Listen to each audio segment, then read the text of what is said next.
Practical Talker Sports Show is back on another Friday here. A lot to get to, a lot to talk about. New York Yankees are your American League East division champions. The Mets still holding on for dear life in that wild card race. Now 3.5 back after the night off last night. The Giants make a very controversial, some might say a very wanted move at quarterback. And the Jets still trying to find themselves this regular season, starting off 0-2 after a very poor showing at home on Monday Night Football. Practical Talker Sports Show. You can find us on Twitter at @ITSports_show. Find us on iTunes and Spotify at Practical Talker Sports Show. You can also find us on YouTube at that. Find us on Twitter separately at Tom Kinley, Jordan DeLuciano, and Mike Ringel. And with that being said, I'm Jordan. To my left is Tom. Ringel over the Skype. A lot to cover going into this week 3 of football. A lot to cover going into this home stretch of baseball. So how are we doing on this Friday, boys? How are we? I don't know how we are, because obviously you said a controversial change by the Giants, which we will get into. But I don't know if we have enough to talk about today. I don't know. There's a lot going on. And there's more Antonio Brown stuff. Literally, some recent events happened on my way to Tom's house today. It seems like something with Antonio Brown's happening by the minute every day. Every episode. Usually something with Antonio Brown happens right after we're done with the show, and it's so annoying because we can't talk about it. But now, finally, something happens right before the show. Yeah, so we'll get into that. Yeah, when we were opening up, and then when I was on the way to Tom's, it just never ends with this guy. But he will play second fiddle today because there's more. I guess some more important news out of baseball. The Yankees, for the first time since 2012, which is shocking. Which is very shocking. 2012. Yeah, it's a long time. First time since 2012, the Yankees have clinched the American League East with a dominating performance over the Angels, 9-1 last night. Also in the same night, they clinched their 100th victory of the season, matching their total last year. Now they have 8 games left to improve on that. And despite all these injuries, and hell, even yesterday, not even an injury, they lost one of their starting pitchers because he's an idiot due to a domestic violence case. But other than that, injuries, literally from the moment the season started, this team has won 100 games. They've ran away with the American League East, and last night put the cherry on top with an Aroldis Chapman coming in the 9th, getting the easy 3 outs. And the New York Yankees are going into the playoffs as American League East champions. Yeah, but something surprising here to me. Yankees, 2012 was their last division title. The Mets, 2015. The Mets won a division recently than the Yankees. Well, not anymore after yesterday. But, yeah, that's what it was surprising. 2012 to 2015, and now look at them. So, but, yeah, and then Betances.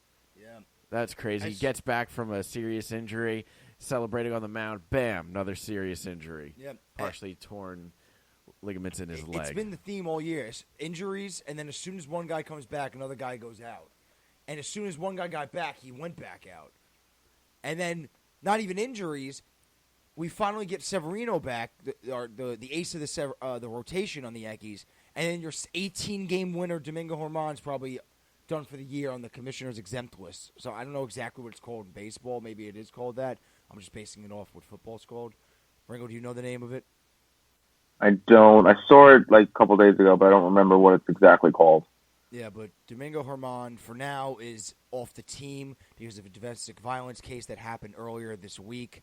So supposedly it happened in front of like an MLB official. Oh, in front of an MLB official? Oh, God. What? Awful timing.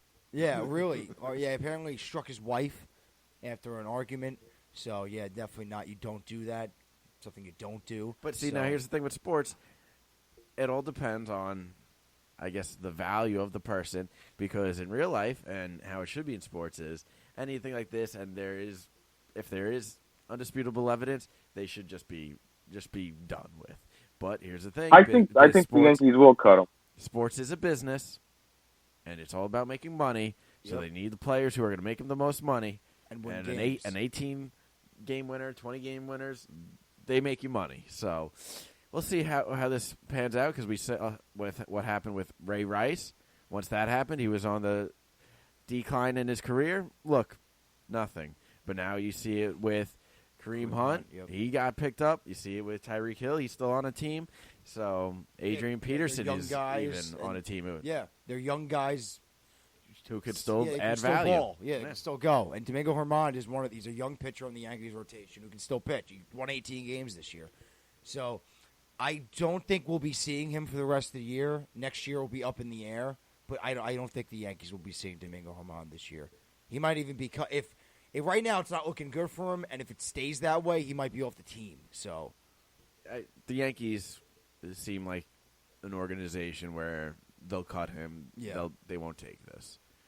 Yeah. Same thing with going quickly to Antonio Brown is I think the Patriots are near wit's end, even though they just picked him up yeah, a he's week and a holding half on ago. by a grain of rice right now. To that team, but I would love for him to get cut before Sunday. That would be great. the Jets play the Patriots. The Jets play him, yeah. I So think I would love Brown's not. the swing player in that. I think if they don't have Antonio No, Brown, no. you might win the game Yeah. right Just- now. No, not about winning or obviously not about winning or losing. I just don't want to see him go off for 146 yards and 2 touchdowns against us. Like I don't need If to he see doesn't, that. Josh Gordon will. Yeah, but back to the Yankees.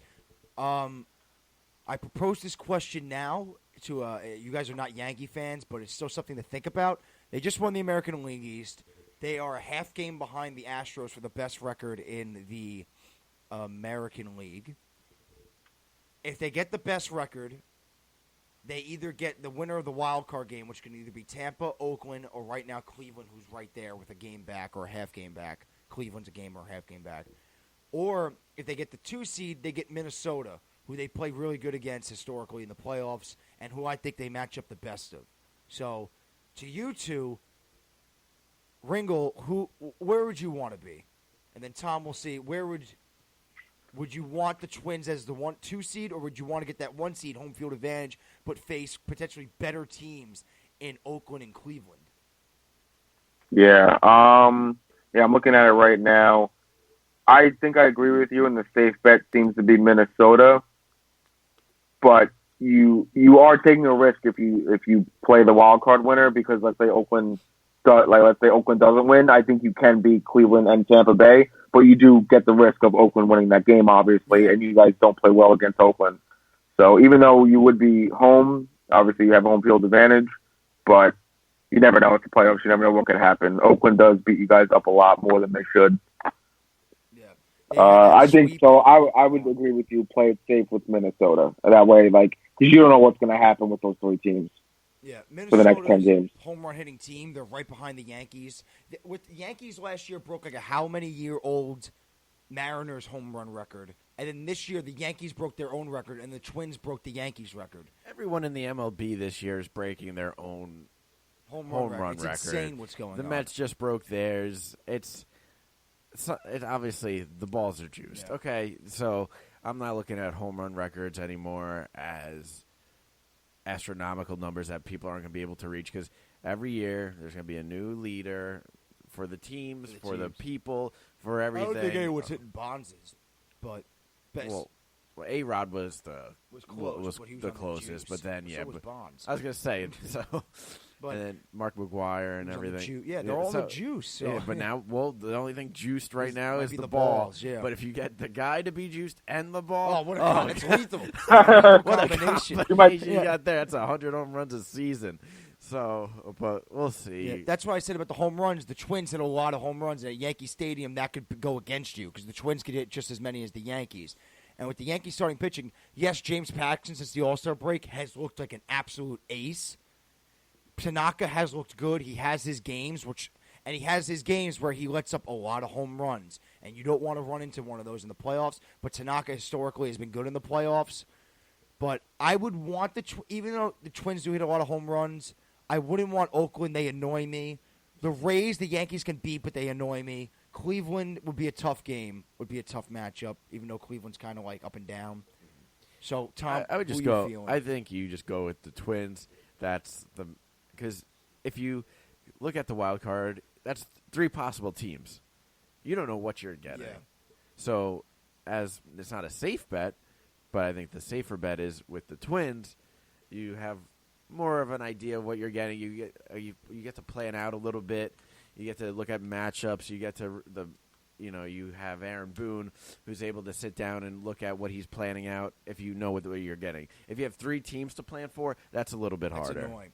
Yeah, but then after one day, it'll break down to 2 teams, and then you got to plan for 2 teams. You just want to plan for, let's say, the Twins. And it's not because now if we're talking about the Twins were the Dodgers, and you have Cleveland as Miami or something. Yeah, then obviously you want the worst team, but these 4 teams are all on the same boat. Yeah, I would say no one. Yeah, no one's far superior than the other. So yeah.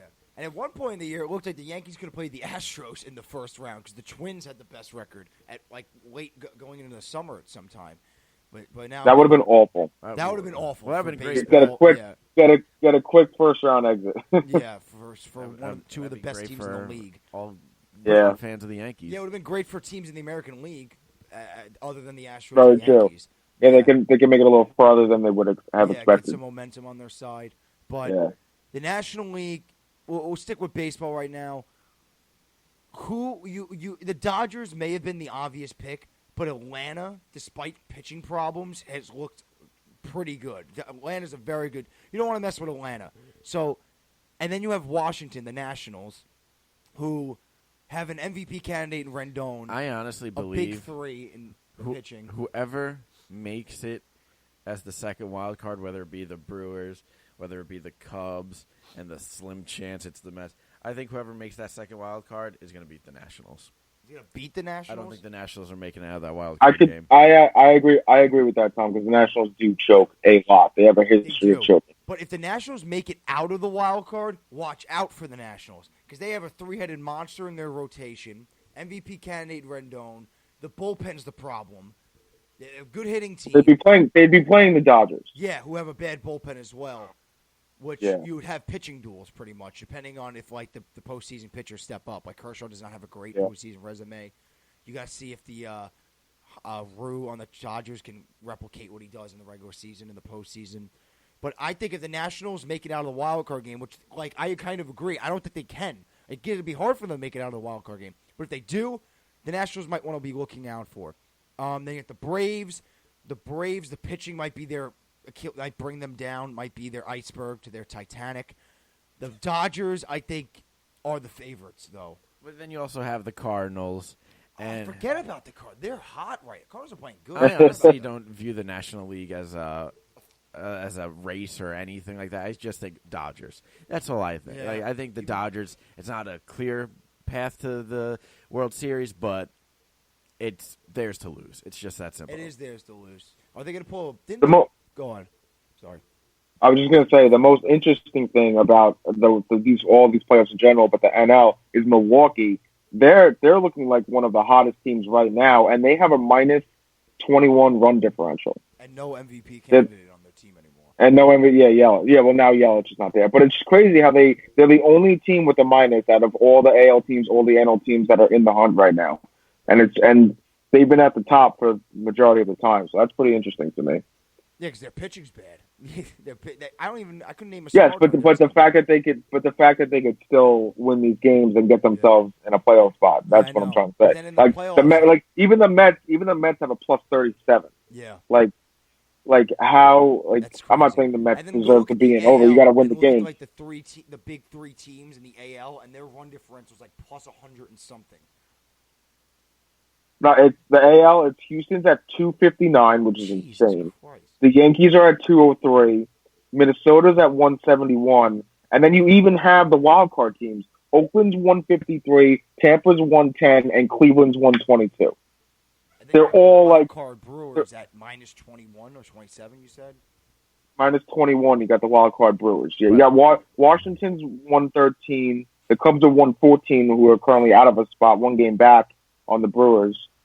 And that's so weird. That is so. But we have to be careful of the Tigers here at a whopping minus 306. 306? Oh my God! Really? What are the Orioles in Miami at?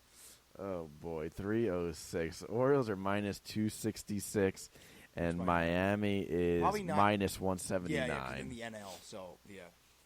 Minus 306. Yeah, that's full tank mode. So, and also for the rest of the AL wild card, the Red Sox are obviously they're 9.5 games out. They're not making it, but they're plus. Today. I think they are. But they're plus 75, and then everyone else after them are in the red. They're all minus.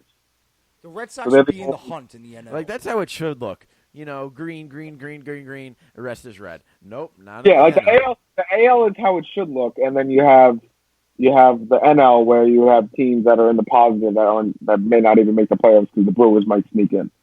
The Reds are a positive 7, +7 in run differential, and they're 72 and 81, 9 games under 500. Yeah, run differential is not everything, but it's just surprising to see. You know, it could be one game.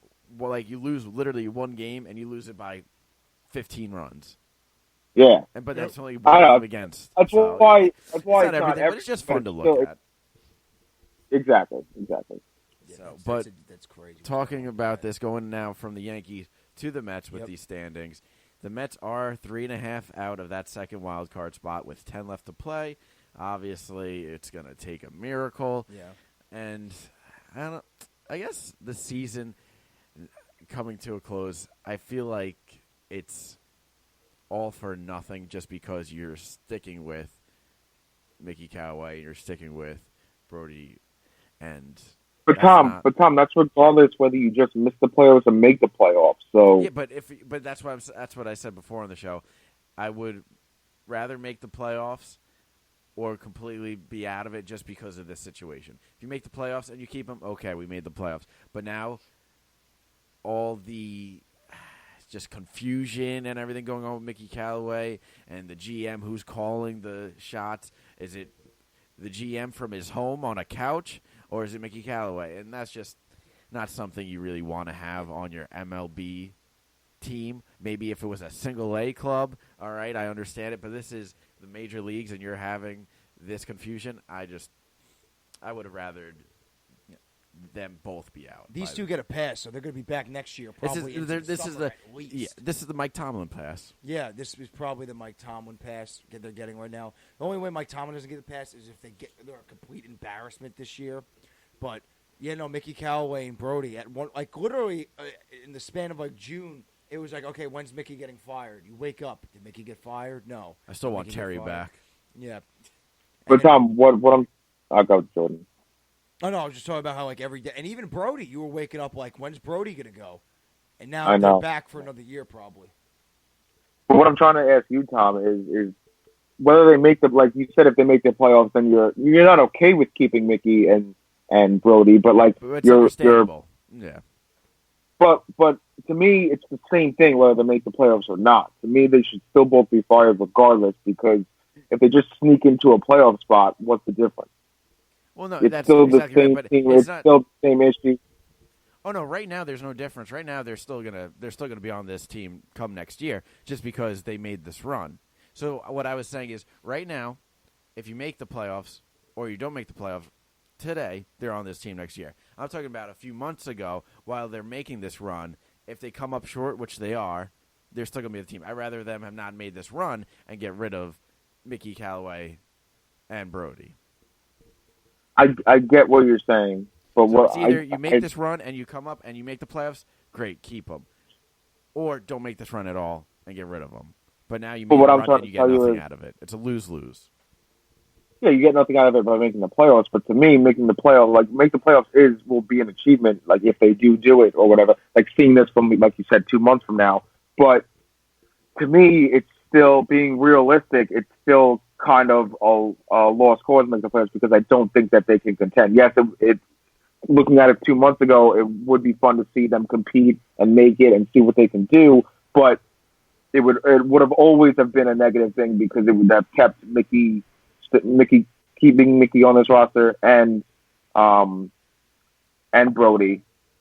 So yeah, they might not have been able to contend. But here's the thing: right now, you're not going to contend at all because you're not in the playoffs, and they're still keeping them. So at least we would have had the postseason with it. But I get what you're saying. But yes, not yesterday. Obviously, they had the day off, but the day before, they beat the Rockies 7-4. Pete Alonso hits another home run in Colorado, bringing him up to 49 for the year. That's 3 away from Judge's rookie 52, record. Yeah, 52. So One away from Maguire. Maguire had 50, and then Judge at 52. So does he get it with 10 games left? I don't know. That's gonna be a close one. Hopefully, I hope he gets to 50, but I don't think he's getting to 52. But who knows? I think he can do it. It is going to be very close. Very possible. He has multiple home run games, or multiple home run games. So well, he just needs 3 to tie and 10 games. He needs He 4 just to needs break. 3. He needs 4 to break it and 3 to tie. He doesn't need multiple home run games. He can hit one every other day and break it. Yeah, but one every other day is still not an easy task. Let's see. I'm not saying it's easy. I'm not Who's saying their it's that upcoming simple, but I'm just schedule? saying I was like at the Braves, their last series. they have Cincinnati this weekend where the ball flies out, so that's a big positive. Yeah. So I he just wanna needs see to do some damage in Cincinnati. if I could quickly look up Alonso how many bats it takes for him to hit a home run. Like, okay. Well, you know that stat. That's No, it's not. It's a stat that Oh wait, that they talk about. Just bats by home runs. You can probably get a. That's just something. That's just something to look at. You can't live off that No, though. you can't now because he can hit 2 home runs back to back, or he could go a stretch of 50 at bats without a home run. If you want to get like an average Yeah. number, just like an a median average. number, divide his at bats by home runs. Well, thank you, Jordan. But they also have this. They literally They have actually this. have its own statistic. yeah. Go ahead, knock yourself out. Oh, I will. All right. Well, Tom's looking at that. Okay, we'll bank off of we'll bounce off of baseball for now. So Yankees are going to the playoffs. Not surprising. We were just kind of waiting for this day to happen. They clinched their American League East since 2012. They clinched their 100th win, back-to-back 100 wins for Aaron Boone. I think he's the first ever manager to win 100 seasons in the first 2 seasons. And then they will go on to face Minnesota in the first round, or Cleveland, Oakland, or Tampa, regardless of their first or second seed. It's kind of depending on with the Astros. The Yankees are a half game back, I'm pretty sure, of Houston. Houston has a game in hand, so just got to wait for that to fall out. Either way, where the Yankees fall, I think the Yankees are fine with it, as long as they don't get Houston in the first round. You don't want to deal with that. So, with that being said, we're done with baseball for now. Hold on now. Oh, wait. Hold on. Tom might have I'm going to do it Jordan's way of taking the at-bats and dividing the home runs. So 556 at-bats, 49 home runs. That's around 11 at-bats per home run. So 11 at bats is what, like that's around 3 games? 3 games? Yeah. Yeah. 10 left.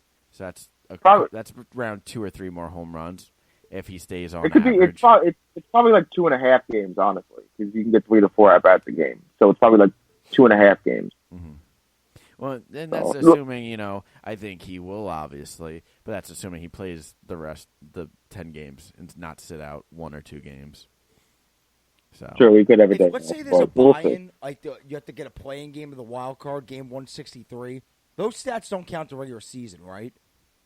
Or I don't know. They might. Because that game counts as a regular season game, because then you have to. It's a regular season game to get into the wild card, right? Yeah. I don't know what it's count as. Yeah, I don't know what the official thing is, but it should count as a playoff game. Like, it should count towards your playoff game stats, even though it's not. Right? Yeah, because that's not fair. Well, I view it as an elimination game. That's what I view it That's as. what I'm saying. So those stats, should be a playoff. The abyss. It is a playoff game, so the stats should count as a playoff game, even though it technically is a regular season game.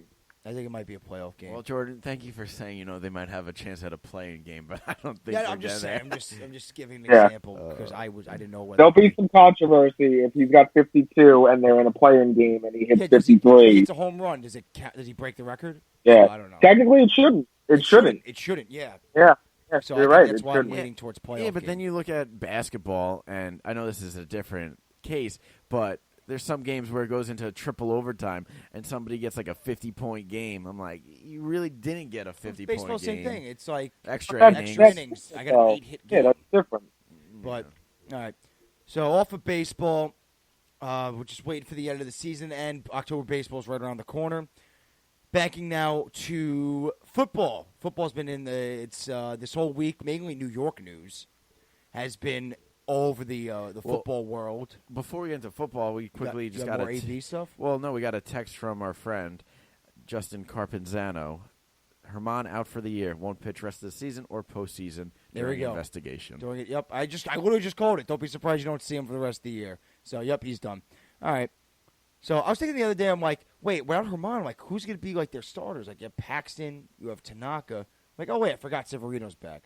So they're going to go heavy bullpen, which I don't know if I'm going to love that. You don't want to overdo the bullpen, but Severino looked good in his 4 innings. Looked really good. Paxton has been dominant since the All-Star break. And Tanaka has a good postseason resume. He was great last night, but he has his games where he lets up a lot of home runs. But here's my third attempt of trying to get off of baseball and go into football. So here we go. New York football headlines have been dominating the football headlines, mainly just football, not just New York headlines, football headlines. That's a lot of football headlines. Yeah. Has been dominating the football headlines for the past week. It started with Monday's poor performance from the Jets at home. They had Simeon come in, do this Donald Zamano. He comes in, fractures his ankle. Like I said, I saw that hit. I don't know if it was the ankle, leg, head, concussion. That was just just saw the ankle get, crushed. I think technically he didn't fracture it. He just tore something, like an Achilles or something. Torn on a fracture? I don't know the specifics, but I remember reading that it was shocking that he didn't fracture anything. Okay. I could be wrong on that, but I think I remember fracture because everything got crushed. I was going to say, it bounced looked off awful. the turf. I thought it was concussion. Then I look at down So and then, its leg. who came in? Falk? Luke Falk. And then who they just signed as another backup? They just signed David Fales. He was in Miami last year. Yep. They just signed him to back him up because they got no back. They got no one. What if one of these guys just plays miraculously and then Sam Darnold doesn't have a starting job when he gets back? Ringo? Their emergency quarterback on Monday night was Le'Veon Bell. It was Le'Veon Bell, I would have loved to see that. He was literally doing everything, so why not have him throw the ball? You know what also he was doing that I'm still questioning myself? No. Well, it's not on Le'Veon. He was running the Wildcat. Why? It's 2019. Why are we still seeing the Wildcat? Of course, the Jets are the team to do it. They were desperate, man. They had to do something. But not only that, I think the Wildcat could work. You throw a Mohamed Sanu back there who's got an arm and a half, and he's an actual threat to throw it. I think it could work. It could be beneficial. You throw Julian Edelman back there for the Patriots, who used to be a quarterback in college. I think it could work. It's not if you're just throwing someone back there who can only run or hand off, then it's not going to work too well. But no one's getting tricked anymore by the Wildcat. Yeah. That's what I'm saying. That was like a trend. It had its moment. It's passed, and like when I see teams still trying to do it, it's just like I'm just shaking my head. Wildcat offense. But the Jets Monday night, not a good showing. The defense was just a building holding on to its last column, and then it snapped. Holding on to its last leg. Where are you going? I couldn't think of the word column. I couldn't think of it. I lost it.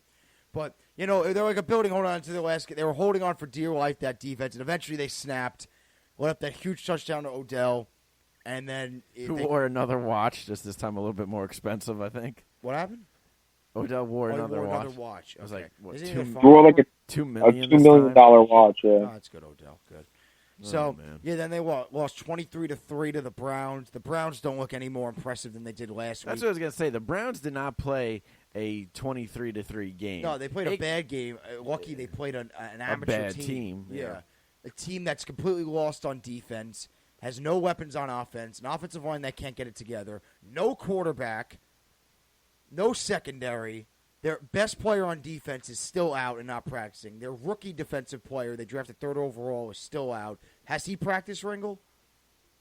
They both did not practice at all this week. They're going to be out again. That's not good. Well, I think they're okay, but they have a bye next week, so I think they just getting them extra healthy for after the bye. The season's over, so why rush them in a week? If they know why are we going to rush them against the Patriots? Who are going to get blown out anyways. So I'm okay with them not playing this week. Hopefully, these injuries aren't that serious as to where they're not practicing, and they'll be back week 5. Well, now, Ringo, the other question here, big question: how do you feel about the Jets kicker situation? Huh? What do you want, 1 for 1? You feel a little bit better? He hit a nice goal. Was it a 46-yard field goal? We haven't made field goal, so that's always a positive.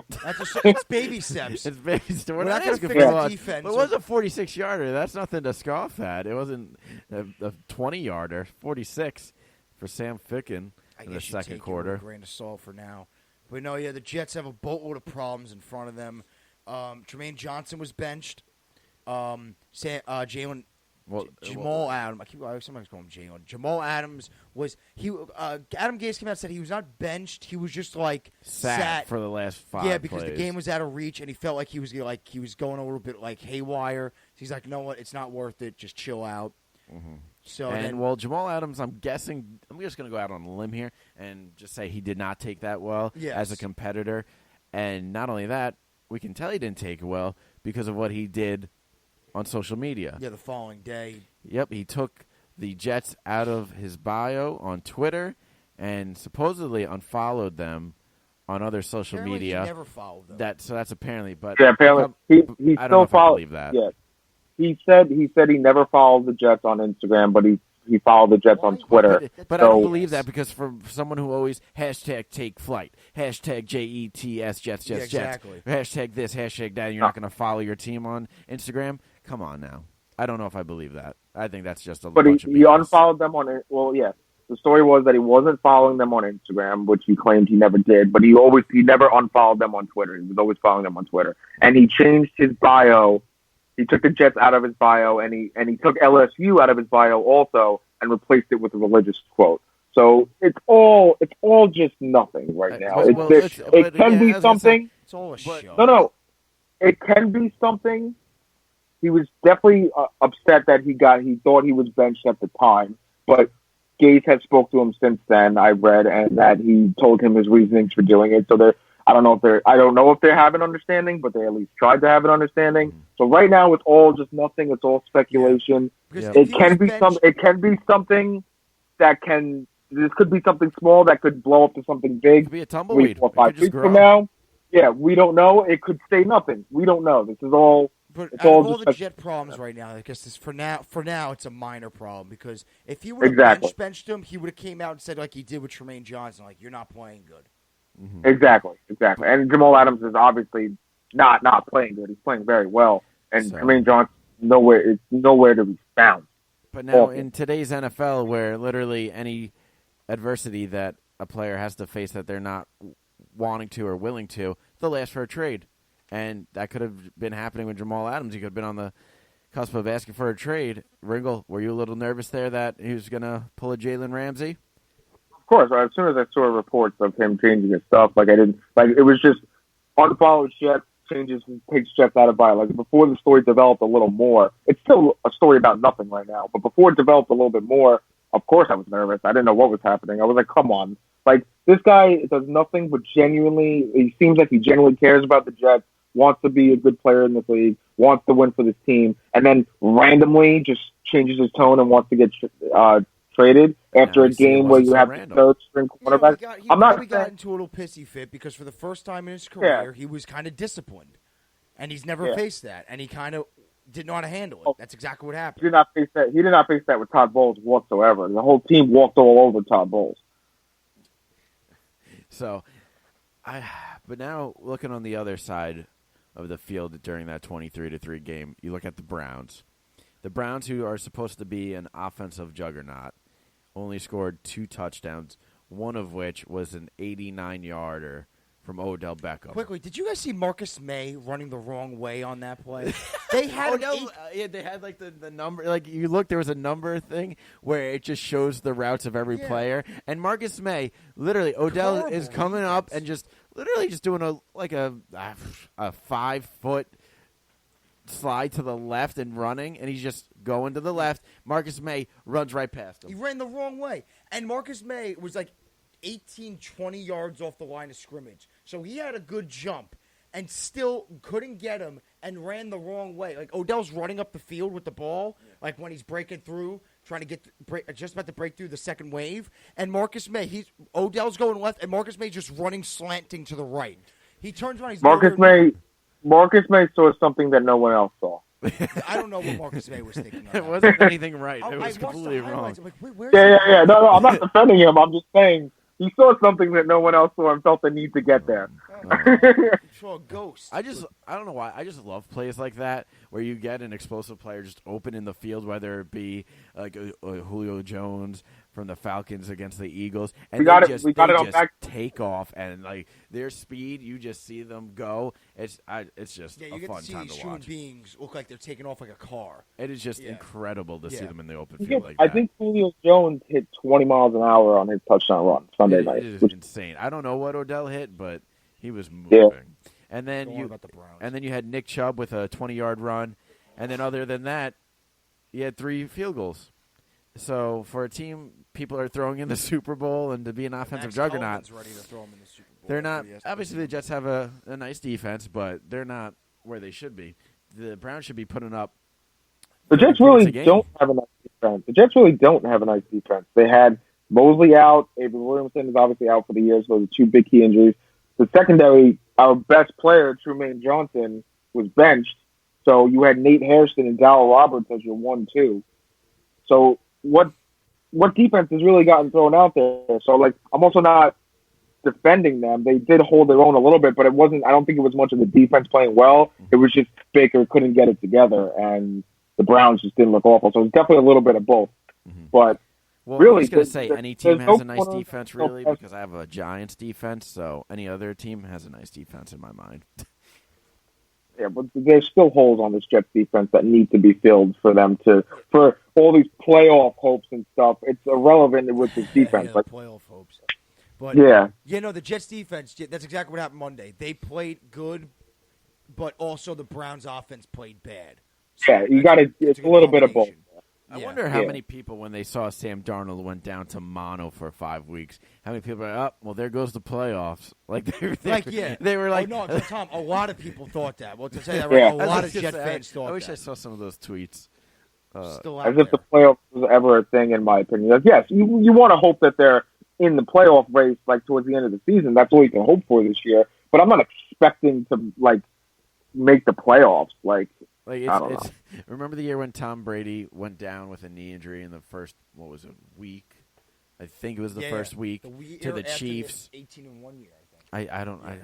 It was to the Chiefs. Yeah, it That's Chiefs. that you could say. Oh, well, there goes our playoffs and the Super Bowl. You could say that when it's the Patriots and it's Tom Brady. Yeah. But to say there goes the playoffs with Sam Darnold going down. A lot of people, and Tom. Right now, there's a lot of fans that think they can still make the playoffs, as if they were going to make it anyway.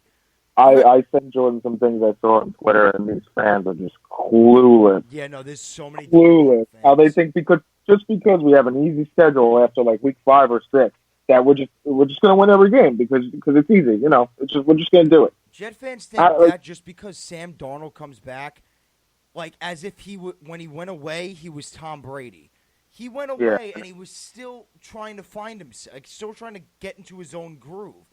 He obviously has the potential, but he has the potential, but it's not there yet. Yeah, he still needs to be proven. He still needs to prove that he's going to be this franchise quarterback. And these moronic fans think that when he comes back, he's going to lead them to the promised land, but he's not there yet. I'm not saying that because he's not back yet. He's not there as a quarterback yet. He's not that good, dominant quarterback yet. He's still trying to find himself. Yeah, there's potential. I'm not saying he's a Nathan Peterman, that he has no hope. There's potential there, but right now... I love how whenever anybody wants to compare a quarterback, it's Nathan Peterman. Nathan Peterman right now is the bottom of the barrel. You feel bad for the guy, but that's who it is right now. It's not like it's a Jameis Winston where all hope is about to be lost. I was going to say, well, there'll be another quarterback in a few weeks. You want to... Oh, wait, here we go. You want a nice segue? You better make sure it stays Nathan Peterman. It doesn't turn to Daniel Jones. Yeah, it doesn't turn into... At least he's not a Daniel Jones. But good segue into the Giants. So after week 2, they did not name a starter, whether it be Eli or Daniel Jones. A couple days go by, and going into week 3, the Giants will name their 6th overall pick this year from the first round. The controversial 6th overall pick. Should have been 17th overall pick, but 6th overall pick, Daniel Jones, as their week 3 starter against I don't know. Who are they playing? Against Redskins? So the Giants. No, none of us know. Tom, you're the Giant fan. Yeah, well, I think it's the Redskins. I think it's the Redskins. If I get this right, and Tom doesn't even know who they're playing in 2 days. It's the Buccaneers. Oh, we're all wrong. We're not all wrong. I didn't go out on a limb and say the Redskins. I knew it was the Buccaneers. I don't know why I said that. Wriggle knew it. No, Wriggle, you said Redskins because the Jets are going to go into Washington rejuvenated with Darnold's return and kick a game-winning field goal.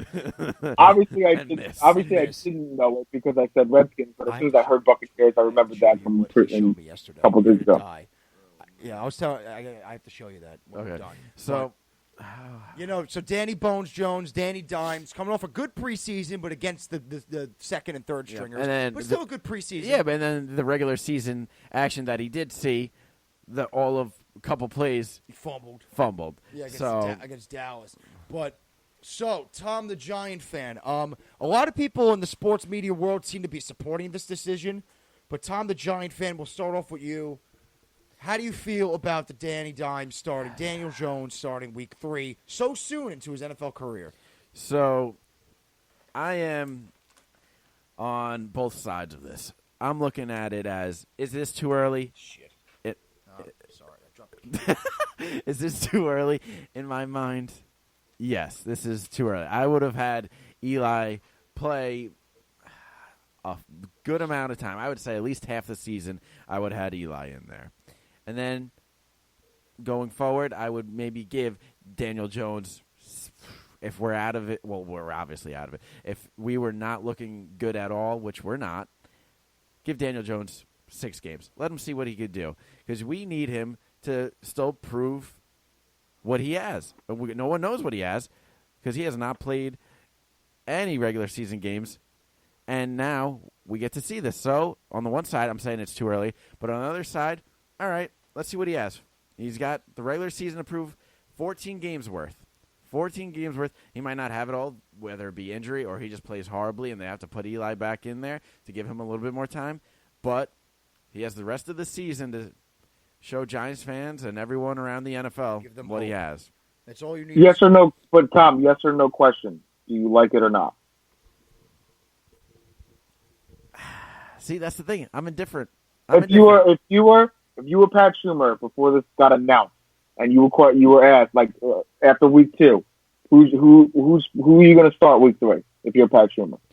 I'm going with Eli, but that doesn't mean I don't like it. That doesn't mean I don't like it, but I would go with Eli, and that's the thing that's hard. If it wasn't number 10 who you're taking out of the game, it'd be a lot easier decision. But everything Eli's done, 16 years here, 232 starts, I go back 2 to Super Bowls, 2 Super Bowl MVPs, 8th all-time in touchdowns with 362, 7th all-time with 56,537 yards. And now, obviously, it's what you're doing for me lately. Yes, exactly. And I understand what have you that. Done for me lately? But that doesn't take, and that's why this. When it's your time, it's your time. You got to go. You got to go. And that's he also has a 116 overall record in the regular season. But see, you can't throw that all on Eli because for the last, 3 or 4 years, and then they had the good defense for 1 or 2 years, and then before that. Well, when we look back at the record books in 20 years, we're not going to look back at this year. This guy got back at it, but fans know that record isn't all that it tells. The record, yes, is 116, 116. It is what it tells. But it is not because I know all Giants fan knows that the record doesn't show what he meant to this. He was bad. Like these years, there are quarterbacks out there. There are quarterbacks out there that win games that puts the game on their shoulders and they win the game. Eli Manning, throughout his career, has not been that in the regular season. He's done that in the postseason. Well, and that's the thing. Eli is. Everyone knows Eli's a postseason quarterback. If he would just get there, everyone knows that he played a lot better there.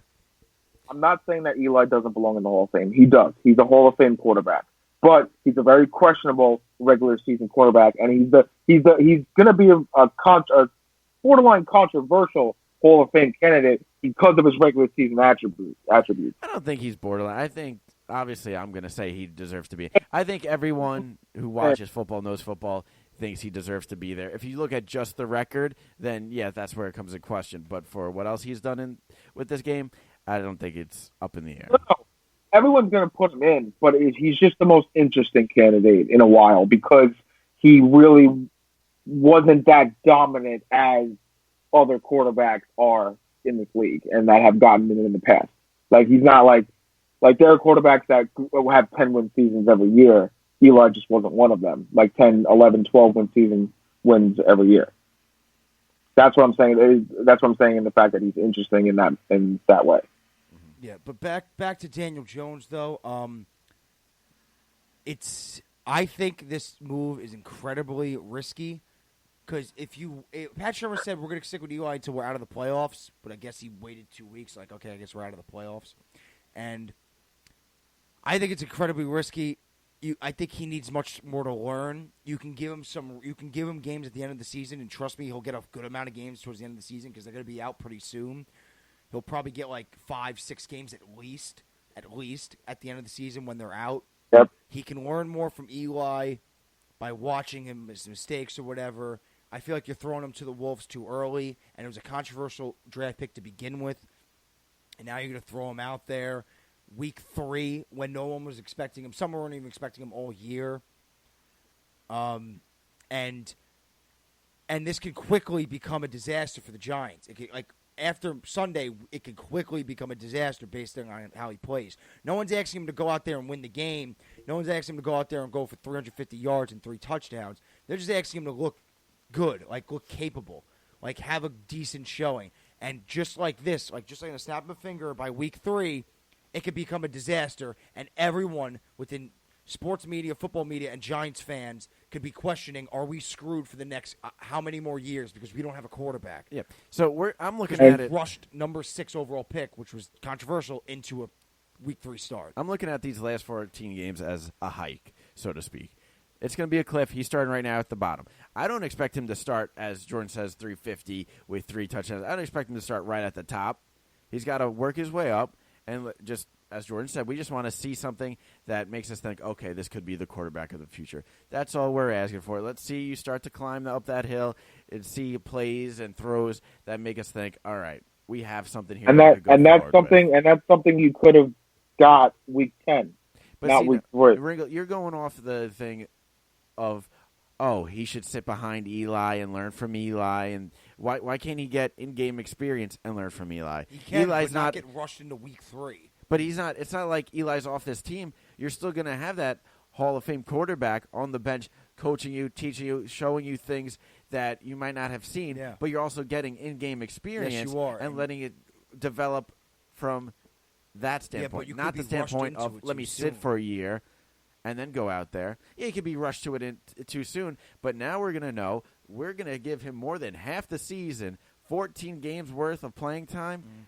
It's better than giving that's not always a positive. 14 games is a good sample. It's not all on these 14 games. If he plays horribly, that's it for him. He's rushed into it now. It could be a disaster because he might not be ready for this. They feel he is, but is he ready for this? I think he needed more time. He was never touted as this great prospect coming out of college. He wasn't touted as one of the better quarterbacks in the draft.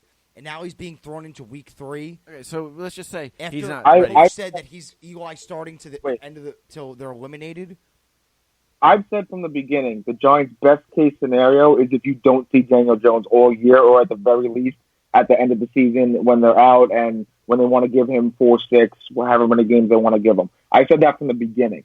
And to me, this move feels 100% forced, and it doesn't make sense to me because how are you going to – because the whole time the Giants have been telling us that when we're eliminated, that's when you'll see Daniel Jones. Well, it's week 2. Obviously, they're not going anywhere. You can call them eliminated. Not mathematically, but mentally. I know. I'm getting it. You can obviously call them eliminated without them officially being eliminated, but that's not the case of it. Where I'm confused is that this is a very questionable call for Pat Shermer and Dave Gettleman because now the pressure is 100% on them. If he comes out and he looks bad, they're fired at the end of the season, without a doubt. If he came out at the end of the year and still looked like the same level of bad or whatever, they're going to take that into next year and they'll still have jobs. Blanket into next year, yeah. Exactly. So I don't understand why. Matter how many games? If you gave him that 4 or 6 at the end of the year and he looked bad, they should be fired. No, you give him 14. If you give him bad. 14 and he looks bad, it's bad. If you give him 4 to 6, fired. You can have a security blanket for next year. I know. I think Dave Gettleman and Shermer are both on the hot seat right now, no matter what. So I don't think that they have a security blanket at all. They would not be on the hot seat no matter. They would not be on the hot seat no matter what because you don't. They're on the hot seat, Ringo.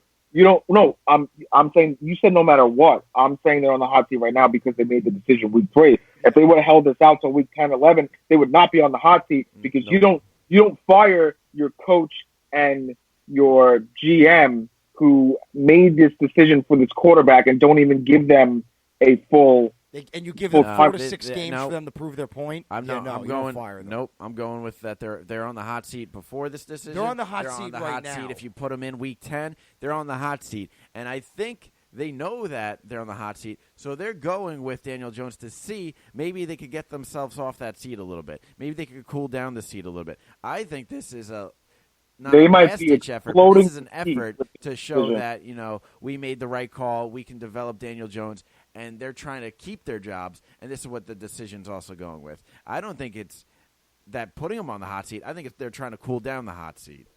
They might explode the hot seat with this decision. Yeah, By they might Monday, explode it, or they by might Monday cool it it might down. become a bomb. And that's the risk versus reward for them. And I think that's what they're trying to do. They're trying to get themselves off I think that. if this guy tanks But in 14 Tom, games, or I don't doesn't even understand. make it to 14 games, then yeah, Gettleman and Shermer are on the explosive seat. But after 4 to 6 games towards the end of the season, and I he's think like, they should still be and he's out. like mediocre, they still have some leverage. Like, it was a small sample size. Look at Goff. Look at Wentz. They sucked their first year, and then the next year they came into their own. They could say it's a small sample size. Same thing with Goff and Wentz. It was a small sample size, and they took another offseason and they developed. They can use that as leverage. They can't use 14 games of a How many disaster. games did Goff and Wentz play in their first season? That was different. That was different. They started almost right out the gate, but because they were high-profile draft targets, Daniel Jones wasn't. He just got drafted early, so that's where the controversy is, and that's where this move doesn't make sense. I also want to ask you, Tom, what side are you on? Because you said you would And I stick told with you, Eli. I told you, I could see it from both sides. I could see that it's too early. I agree it's too early. I would have gave it a few more weeks, but I also see the point of just starting him now. If you're going to start him in a few weeks, start him now. Let him get the in-game experience, which I can understand. And for all the stuff, learn from behind Eli, sit a year, this and that. Yeah, that's great and all. But guess what? He could still learn from Eli while playing, and let's see what he has. Let's see if You're not he made wrong. the right You're not choice. wrong that you're not wrong that he could still learn from Eli by him playing, but at least he's not thrown out to the wolves, potentially losing his confidence as an NFL so player. let's wrap him in a warm blankie, give him some warm milk, and pat him good night. All right? Let's not throw him to the wolves. What are we talking about? Let's not throw him to the wolves. Let's see what There's you no have. need to throw It's him this, to the Wolves right now. There's no need to. and there's It's no the need move. not It's to. a bottom- There's no need It's a not rushed to. move. There's move no feels forced. downside to waiting him wait and develop. There's a downside right now to throwing him into week 3 right now. There's a downside for letting it wait too long. Is you're going to go into next year not knowing if you have a quarterback. You're going to go into next year. You give him 4 games. That's But great you for can the. go into you can go into next year. Same thing. If he tanks, you can go into next year thinking we don't have a quarterback Okay, for 5 years. and that's awesome. Maybe you look at the draft. Maybe if you get that 1 or 2 spot, maybe you could look at a Trevor Lawrence or a Tua. Maybe you're looking then. And you maybe just you're like, wasted a first okay, round and that's 6 great. overall But at least pick. you know. But now if we go in only with 4 games and we're still unsure, You just guess said- what? If we're still unsure after 4 games, you might keep Daniel Jones and go with a first-round pick that's not a quarterback position, and then going further with that, you He's still not don't getting have a 4 quarterback. games. Even if they went with You just said we're you just eliminated. said early in this So argument. that's 6 games. Okay, 6 games. But You this is just getting said earlier in double. this argument that these 14 games doesn't 100% tell what the quarterback he is. So you would go ahead and draft another quarterback just to add to that. If I see these 14 games and I see he looks absolutely putrid, I am considering if I have Trevor Lawrence or if I have a Tua available, I would consider it. Look at what the Dolphins did. Or, no, I'm sorry, not the Dolphins. Look at what the Cardinals did. The Cardinals had Rosen, right? And guess what? They didn't like what they saw out of Rosen, so they went with Kyler and traded Rosen. Because they saw... I understand that. Okay, so I'm not gonna. Oh, we picked him 6. Now we have to keep him for 10 years. That's not how a that works. guarantee. Look at Mariota last night. He was a number 2 overall pick. He's awful. Hey, that's great. He's I not don't a know good- what Tennessee's doing with their thumb up. I don't know what they're doing. They need to get off the pot. So your main thing is here: throw him into week 3, and if he sucks, let's take another risk on another No, quarterback. my main thing here is to see what we have, and we're Yeah, going to there's- see what There's we nothing have. wrong with that, but you not week 3. Tom, Okay, you're but if you telling wait us too long and you we're- get the 4 to 6 games, you're still going into next season a little bit unsure And you because of go that into next small season sample size that unsure, you two are too, talking with about. Either Tua or whatever his name is, Lawrence. You go into next year on if let's say he sucks, and then you do what the Cardinals did, and you go into this year with Kyler Murray, which is still you don't know what you're going to get out of him. It's not like it's give me like a short. It's not like Connor McDavid coming out of the number 1 pick where Okay, this guy's going to be a stud. Andrew Luck. Trevor Lawrence is Andrew- a highly touted It's not- prospect, and Tua is also very. What are they guaranteed? Yeah, they're highly touted, but are they just? Are you confident? Like, all right, if he tanks, we're gonna get the 1 or 2 pick, and we're gonna have a stud at quarterback. No one is guaranteed in the draft. Not This one player is 100% guaranteed to play And good. then you had Tom Brady's 7th round. So obviously things are not Tua as could tear an easy. ACL. Lawrence could throw out his shoulder this year. You don't know. No, and you don't know. It's a horrible hope to go with. No, but it's not a hope. Tom, what I'm not getting right now is you said that you would keep Eli in, but now you're heavily arguing the other side. Because so I'm not not keeping understand. Eli in and letting him play. Let Daniel Jones play 4 games. He's not playing 4 I would games. say at least give Eli would Daniel probably Jones make it to half, week 10. half the season. That's what I was thinking. Eli would Half probably the make it to season. week 9 or 10, and then you'd get a good 6-7 games of Daniel Jones. This move is for. That's that's a good rookie year sample. Jared Goff got 7, and he went 0-7. Mm-hmm. But my whole thing with it is, let's see what we have. That's it. I just want to see what we have. And you're saying, well, Trevor Lawrence And you can might throw see, his- you can see what you have. One. He got 1 game his rookie year. Yeah. Well, so I'm going to go think with that's maybe because the Chiefs are in a different position. I'm gonna go just with trying to maybe say, like, the Chiefs. sample size, he only got 1 game of experience, and now look at him. But that is Patrick Mahomes. He's on another level. Mm-hmm. But Eli makes it to week 9 or 10. You get a good 7 games, 6, 7, maybe 8, depending on if it's earlier than that. That's fine. But week 3 is, I feel it's rushed, it's forced, it's very risky. Is it rushed? I agree. Yes, it feels rushed. Yes, it does. But now I told you I'm on both sides. For you guys going with this, I'm going to fight for this side because I do believe that this obviously is a larger sample size and will allow us to have a little bit more of an understanding on the quarterback we drafted 6th I think overall. 7, 8 games is a good sample size, too, which you could have waited for. Yeah, 14 And great. and 14 games are asking a lot of your controversial 6th-round pick.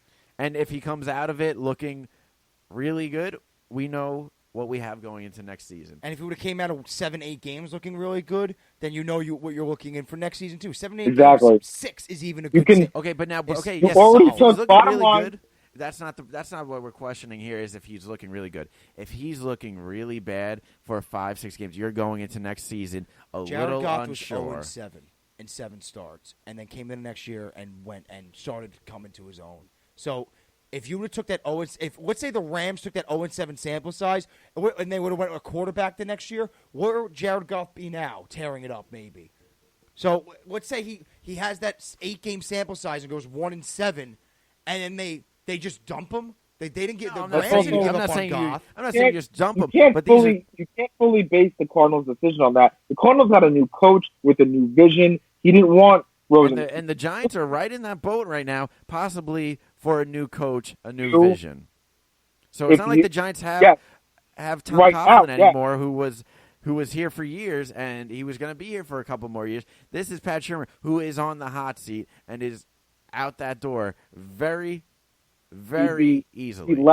He'd be less on a hot seat if he would have waited till the end of the season. and started. Yeah, you would. I think he was on the hot season. No matter or on the hot seat, on the yeah. hot seat. He's got a hot season on the hot seat. No matter what this season, I think that I think this is a last ditch effort also for his job. I really truly believe. I don't think this. Now it is. No, I don't think this. Now, this, right now it is. Right No, but now, I don't this think- move it is. I don't think that. It didn't have to be. It didn't have to be 100%. No, I don't think that this move made it a hot seat. I I think think it was already hot, and this move is a last ditch effort to save himself. Week The seat 6 had you a could have waited flame. to, and that could The have been seat had a decent. flame. The seat had a flame. He made this move. The seat's burning up. That's what happened. You could have waited till week 6 even to bench Eli. That would have been good. But week 3, 2 games, Yeah. and you're It's a rushing forced it. move. That It's a it's forced so move. rushed and it's so risky because now he's just thrown to the wolves. You give him week 6, week 7, he has 7 weeks, 6 weeks of preparing. Yep. It's not like he was highly touted quarterback and it's week 3 and all right, here comes the highly touted prospect. No, it was a reach at 6. It was controversial at 6, and now You you're could have throwing even- controversy in at week You 3. could have even in practice given him, like, if you would have known that Eli was coming out soon in week, like, it's weeks 3, 4, 5, 6, 7. You know that you're going to bench Eli soon. You could have each week in practice given Daniel Jones a little more look with the ones, each week, and guide him a little more into his first start. But now you're just going to throw it on him like this? I don't see how this is a smart move, and I don't understand all 90% of the media agreeing with this that this is the right decision for the Giants. I don't. So, but now we look at Jordan, who says Goff 0-7, Goff 0-7, but now look at him, and yes, that record is not good, but I'm going back to it. I'm going to say it again. It's going to cause an uproar. The eye test. There's scouts. There's people who've known football for their whole life. So if they see Goff throw the ball, they know he has it. It's just a matter of putting it all together. Daniel Jones might go out here and look like he doesn't know what a football is. And I'm going to go with, if he doesn't know that, you start thinking. Do we look at Goff's numbers from that year, and the eye test won't even matter because his numbers might be awful. And I this have is him right correct. here. But you keep going 0-7, 0-7. 5 touchdowns, 7 interceptions, and 1,000 yards. His completion percentage was 54. And his QBR was an 18.9. I don't give a crap about the eye test. Those are awful What's his passer? numbers. What was his passer rating? 63. Yeah, no, eye So- test, I don't want to hear it. That's but an no, awful season. But here's the thing. There are scouts. There are people who know good quarterbacks when they see them. So, yes, Daniel Jones might go out here and be 0-8, 0-10, 0-12, 0-14, whatever it is. But we need to know if we're the quarterback of the future. Obviously, the scouts You don't on need your to know right team. now. Obviously, the scouts on your team already like him because they helped draft him. So you need to see how he's going to play against NFL talent, and to throw him out there week 3 in a faster-paced game versus college is just, again, I'm going to say it again, it was a forced move. He could have waited. He could have been on the bench a few more weeks. He could have seen Eli's mistakes or successes, and he could have seen what he can do in this situation versus what Eli would have done. He could have got used to the fast-paced play of the NFL versus college, and he could have been a little more ready. Like I said, played with the ones a little bit more each week in practice, and he could have been a little more ready going into a Week 10 start or whatever it is. Yeah. But no, you're going to force this move, and you're going to put Daniel Jones out there, and it could work out, it could not work out, but in my opinion, bottom line, they go 14-0. They're in the playoffs. Yeah, they're in the play. Hey, the Jets are going to do that. The so. Jets- The so Jets are going to do that. now- The Steelers are going to do that. Quickly, we got to wrap this wrap it segment up to here. get to our Get to our picks and close it out because So, we're way over. But to an go hour. with this, Ringo asked me in the beginning, how do I feel about it? I could see both sides. I'm unsure about it. I want a yes or no answer. So I am excited to go It's a into tough week 3. spot, Tom. I am. It's It is a tough spot. It's a tough call. I'll give him but that. I am excited to go into week 3 here to watch Daniel Jones versus the Bucs. It just gives me excitement to see what we have here. So I'm more excited about week 3 right now than I was about week 2, and it's just because I want to see what we have. So That's a is it the fan's right call? perspective. What's up? That's a fan's perspective. Of course, I don't blame you for being excited to see your newly drafted quarterback play. Obviously, you want to see that from a fan's perspective. But for the betterment of him and the team, is that the right decision? It's a no, in my opinion. And I can see both sides right now. I'm going with All right. yes. All right, we'll have a lot to talk about Monday because the guy's starting on Sunday. So, to Yep. quickly to end the show, we'll bang. Watch, he's through- out there for one play, done for the bang, season. broken collar. Yeah. But oh God, that would be awful. But all right, going into our picks now to end the show because we're a couple minutes over Well, the hour. we all lost Thursday's We game. all lost Titans Thursday game. -2. Yep, Titans were a disaster. Oh, The 2-0 Titans looking good. They went into Jacksonville, laid an egg. But okay, so I guess I'll start it. I'll go with my pick first. I'll go Rams -3 over the Browns. Hold on, let me get a penny. I got there be Here a you go, pen. Tom. All right, your Adidas card. Rams -3 over the Browns. Okay. All right, Ringle. Let's make it quick here. I'm up. All right. You know what? I'm going to defend my talk. I'm going to go Buccaneers -6 over the Giants. -6. Big I'm Jameis pressed Winston for guy. time, though, so I don't know what to. Yeah. No, it's more just the defense. Like, it's more the Giants don't have a defense. The Buccaneers defense looks kind of good. So. All right. So, oh man, this is interesting. So I'm going to. That's a good Rams pick. It really is, Jordan. Yeah, I'm gonna go. I'm gonna go. Seahawks -4 against the Saints. Okay. Just because they don't even know who their quarterback is. They weren't ready to name Teddy Bridgewater the quarterback. Oh, I forgot he's injured. I ignored that game. My God, the Saints are good. Yep, they God, he's injured. Yep. So they don't even know if it's Taysom Hill or Teddy Bridgewater. They might have an answer now, but the last time I saw that, they're still up in the air. All right, Jordan. This is a tough week. I'll go. Oh, damn it! I don't even know where to go here. This is tough.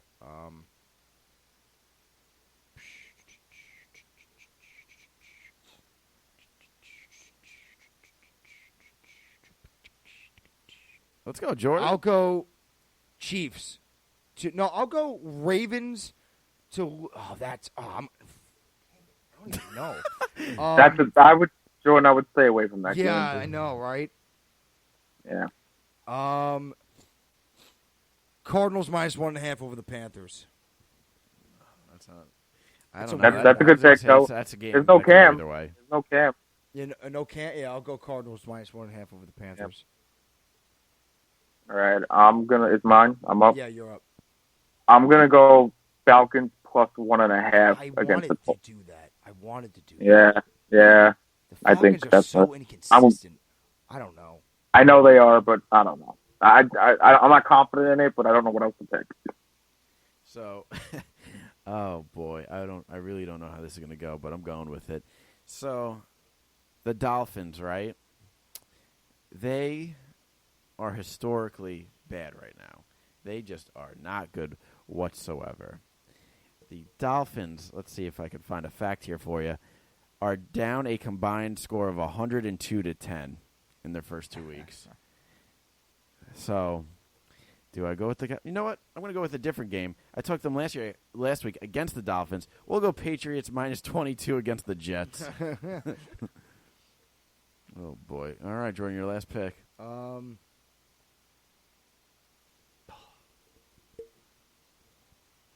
go. The Lions don't look bad. I'll go. The Lions are on the road. No, I don't like that. I'll go the. This is a horrible week. This is a tough week. Yeah. I honestly, obviously, it's not my pick right now, and I know Jordan's not going to take it, and Ringo can't. But the Giants +6. Who knows what Daniel Jones will bring? Huh? Who knows? I guess I'll go the Chargers over the Texans. What's the spread? -3. I don't like the Chargers. Chargers -3. Yep. I want to just like do a throwaway pick and just like be like ballsy here. I want to do Jets +22, but I'm not. Yeah, I wouldn't. I'm tempted to though, just because it's 22 points. Like this is also the first week that there's 2 20-point spreads in like 30 years or something like that, which is unbelievable. But I think I'm going to stay away from that. I'm very tempted to do it just because I don't know though. I'm going to do. Oh, crap, this is horrible. All right. I think I'm going to take the opposite of you, Jordan. I'm going to go Texans +3. All right. Oh, against someone's the gaining a game, Yeah. losing the league. Yeah. Texans. Yeah. So what? We're all what 2-5 overall. I think. Yeah. After the Thursday, we're all 2-5. So I'm going with Packers -7.5 against the Denver Broncos. That's another game I'm not too I sure. like the Broncos' defense. The Packers' offense kind of looks like So I don't know. Even with Aaron Rodgers, that's why I stayed away from that. I don't know. The Giants won. I was sort of looking +6. Like the Dolphins, you would think maybe +23. 7.5. 7.5 is a high spread. They got to win by. All the games are high. The ones you picked, all the ones you picked were low spreads, pretty much. Ringo had the Bucks -6, yeah. but Jordan, Rams -3, Cards -1.5, or yeah. Again. All right, but that'll wrap up today's show. We'll be back Monday at 11. How will Daniel Jones look? We don't know. Will the Jets get blown out by New England? We don't know. How are the New York's new look Steelers going to look with Minka Fitzpatrick and Mason Rudolph at quarterback? We don't know. We'll be here Monday to recap it. Jordan, Do we know anything? We don't know anything. Well, we know we'll be here Monday. Well, we know we'll be here Monday. We'll be here to recap what happened Sunday. So, Jordan, as always, Tom to my left, Ringo over the Skype. We will see you Monday.